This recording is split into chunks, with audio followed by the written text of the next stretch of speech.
सभी देवी देवता की जय।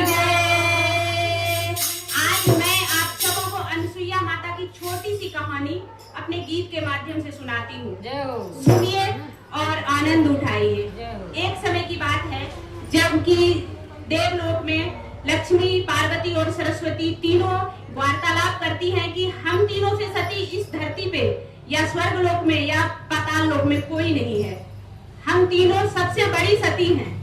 तो उसी समय वहाँ नारद उपस्थित होता है और नारद कहता है कि नहीं माता, धरती पे एक सती है जिनका नाम है अनुसुईया माता, वो भी बहुत बड़ी सती है। तो लक्ष्मी माता क्रोधित हो जाती हैं, ऐसा कैसे कहते हो, ऐसा कैसे हो सकता है कि हमसे बड़ी सती धरती पे है। हम सती अपने प्यारे पति की, हम सती अपने प्यारे पति की, हमसे बड़ा नहीं दूजा अनुसुईया मैया, हमसे बड़ा नहीं दूजा अनुसुईया मैया। हम सती अपने प्यारे पति की, हम सती अपने प्यारे पति की, हमसे बड़ा नहीं दूजा अनुसुईया मैया, हमसे बड़ा नहीं दूजा अनुसुईया मैया। तीनों देवियां पहुंचती अपने अपने पति के पास और कहती हैं प्रभु देखो नारद क्या कह रहा है कि हमसे बड़ी सती धरती पर है जो कि अनुसुईया माता है। तो प्रभु कहते हैं कि हाँ देवी, नारद बिल्कुल सही कह रहा है, धरती पर भी आपसे बड़ी सती है जिनका नाम है अनुसुईया माता। तो फिर कहती है माता ऐसे न मानो तेरी कहना, ऐसे न मानो तेरी कहना, ऐसे न मानो तेरी कहना, हम तो लेंगे परीक्षा अनुसुईया मैया, हम तो लेंगे परीक्षा अनुसुईया मैया, हम तो लेंगे परीक्षा अनुसुईया मैया, हम तो लेंगे परीक्षा अनुसुईया मैया। तीनों देवियां अपने अपने पति से कहती हैं कि चलिए जाकर अनुसुईया माता का परीक्षा लिया जाए कि वो हमसे बड़ी सती है कि हम तुमसे बड़ी सती हैं। तीनों देव पहुंचते हैं लक्ष्मी, पार्वती, सरस्वती का बात मानकर अनुसुईया माता के दरवाजे पर और कहते हैं मातृ भिक्षाम देहि। अनुसुईया माता निकलती है, बोलती है ठीक है प्रभु आइए। तो वो कहते हैं कि नहीं, हम ऐसे आपसे भिक्षा नहीं लेंगे, आप नग्न अवस्था में आके हमें भिक्षा दो तभी हम आपका भिक्षा स्वीकार करेंगे, नहीं तो नहीं। अब तो अनुसुईया माता का दिमाग खटक गया, ये कौन से महात्मा हैं। उन्होंने अपनी आंख बंद की और तपोबल से देखा तो ये तो ब्रह्मा विष्णु महेश हैं, ये हमारी परीक्षा लेने के लिए आए हैं। उन्होंने कमंडल उठाया और उसमें जल लिया हाथ में, पति परमेश्वराय नमः बोलते हुए रख दिया। तीनों देव बालक बन गए, छोटे छोटे बालक के रूप में तीनों आ गए। अनुसुईया माता तीनों को अंदर ले आती है, तीनों का लालन पालन करने लगती है, अपना दूध खिलाती है और प्रेम पूर्वक रखती है। इस प्रकार अब तो ये तीनों बच्चे बन गए, अब तो जा ही नहीं रहे स्वर्ग लोक में। अब तीनों देवियां परेशान कि हमारे पति तो हमने भेजे परीक्षा लेने, वो कहाँ चले गए भाई, चलो देख के आते हैं। आती अनुसुईया माता के दरवाजे पे, खिड़की से झांके, दरवाजे से झांके देख रही है कि सारे तीनों देवता तो पालनों पे झूल रहे हैं अनुसुईया माता के आंगन में। अब इनको ले जाएं तो कैसे ले जाएं, अब करें क्या। अब तीनों देवियां आपस में हार मानते हुए कहती हैं पति हमारे दे दो अनुसुईया मैया, पति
माता